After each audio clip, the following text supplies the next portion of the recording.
Welcome to NCN news. నా పేరు ప్రశాంతి. బులెటిన్లో ముందుగా హెడ్లైన్స్ చూద్దాం.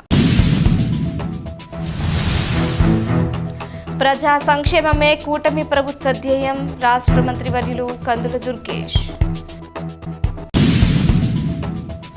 నిడదవోలు నియోజకవర్గం ఉండ్రాజవరం మండలం తాడిపర్రు గ్రామంలో తెల్లవారుజామునే రాష్ట్ర మంత్రివర్యులు కందుల దుర్గేష్ పర్యటించి ఎన్టీఆర్ భరోసా సామాజిక పెన్షన్లను లబ్ధిదారులకు స్వయంగా అందజేశారు. రాష్ట్ర మంత్రిగా కాకుండా ఒక ఇంట్లోని పెద్ద కొడుకులా ప్రతి గడపకు వెళ్లిన మంత్రి అవ్వాతాతలను, దివ్యాంగులను గుండెలకు హత్తుకున్నారు. పెన్షన్ డబ్బులను చేతిలో పెడుతూ, అవ్వ ప్రతి నెల పెన్షన్ సకాలంలో అందుతుందా? ఈ డబ్బులు నీకు దేనికి ఉపయోగపడుతున్నాయి అంటూ ఆప్యాయంగా ఆరా తీశారు. మంత్రి దుర్గేష్ పలకరింపును వృద్ధులు, మహిళలు మురిసిపోతూ భావోద్వేగానికి లోనయ్యారు. ఈ పర్యటనలో మంత్రి దుర్గేష్ స్వయంగా బట్టలు ఇస్త్రీ చేసి శ్రమజీవుల పట్ల తనకున్న గౌరవాన్ని చాటుకుంటూ అందరి దృష్టిని ఆకర్షించారు. ఈ సందర్భంగా ఏర్పాటు చేసిన సమావేశంలో మంత్రి కందుల దుర్గేష్ మాట్లాడుతూ, కూటమి ప్రభుత్వం పేదల సంక్షేమానికి కట్టుబడి ఉంది అనటానికి ఈ పెన్షన్ల పంపిణీనే నిదర్శనమన్నారు. గతంలో కూటమి ప్రభుత్వం అధికారంలోకి వస్తే పెన్షన్లు రావని, ఆఫీసుల చుట్టూ తిరగాలి అంటూ వైసీపీ నేతలు దుష్ప్రచారం చేశారు. వాటన్నింటినీ పటాపంచలు చేస్తూ రాష్ట్రం ఆర్థిక ఇబ్బందుల్లో ఉన్నా సరే ప్రతి నెల 1వ తేదీనే తెల్లవారుజామున ప్రతి గడపకు పెన్షన్ అందిస్తున్నాం. ఒకవేళ సెలవు రోజైతే అంతకంటే ఒకరోజు ముందే అందించి సరికొత్త రికార్డు సృష్టిస్తున్నామని అన్నారు. కూటమి ప్రభుత్వం 2 ఏళ్ల పాలన పూర్తి చేసుకుంటున్న తరుణంలో జూన్ 12వ తేదీ నుంచి కొత్త పెన్షన్ల నమోదు ప్రక్రియ ప్రారంభం కానుందని మంత్రి దుర్గేష్ కీలక ప్రకటన చేశారు.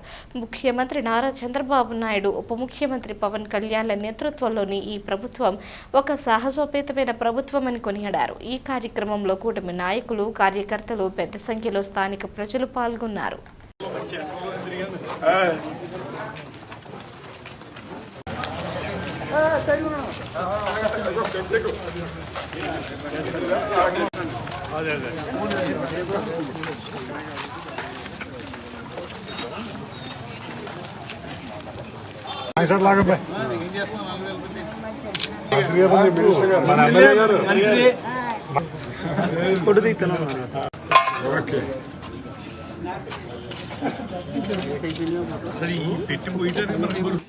ఎన్టీఆర్ భరోసా కింద పేద వర్గాల వారికి అందించేటువంటి పెన్షన్ల కార్యక్రమం ఈ కూటమి ప్రభుత్వం వచ్చిన తర్వాత అద్భుతంగా సాగుతూ ఉంది.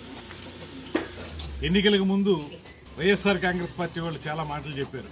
పెన్షన్లు మీరు అక్కడికి వెళ్ళి తీసుకోవాలి, ఎంఆర్ఓ ఆఫీస్కి, ఎండిఓ ఆఫీస్కి, ఇక్కడికి ఇంటికి వచ్చి ఇవ్వరు, ఇలాంటి ఎన్నో కల్పితమైనటువంటి మాటలు చెప్పినప్పటికీ కూడా కూటమి ప్రభుత్వం అధికారంలోకి రాగానే ఆర్థిక పరిపుష్టి లేకపోయినప్పటికీ కూడా రాష్ట్రానికి 3,000 నుంచి 4,000 వరకు పెంచేసి, అదేవిధంగా దివ్యాంగులు ఎవరైతే ఉన్నారో వారికి ఎకాయికిని 15,000 వరకు ఇచ్చేటువంటి కార్యక్రమాన్ని కూడా చేపట్టినటువంటి సాహసోపేతమైన ప్రభుత్వం ఈ కూటమి ప్రభుత్వం.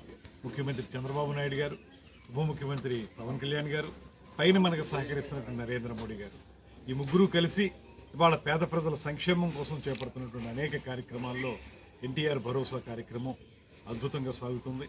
రేపు 12వ తారీఖు నుంచి మళ్ళీ కొత్త పెన్షన్లని మనం 2 సంవత్సరాలు పూర్తయినటువంటి సందర్భంగా కొత్త పెన్షన్లని నమోదు చేసుకోవడం జరుగుతుంది. అవన్నింటినీ ప్రాసెస్ చేసుకుని కొంత టైం తీసుకునైనా సరే ఆ పెన్షన్లు కూడా ఇవ్వడం జరుగుతుంది.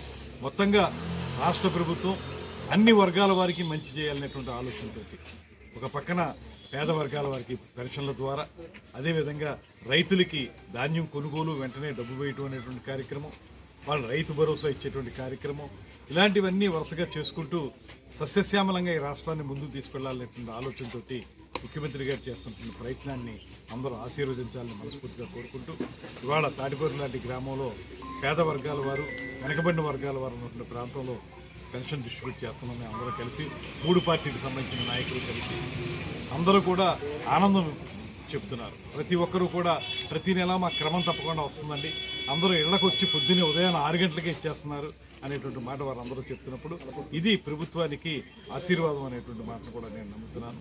రాబోయే రోజుల్లో మరింతగా ఏ కార్యక్రమాలు అయితే మనం చెప్పామో అవన్నీ కూడా అమలు చేసుకుంటూ వెళ్ళి, ఇప్పటికే సూపర్ 6 సూపర్ డూపర్ హిట్ అయింది.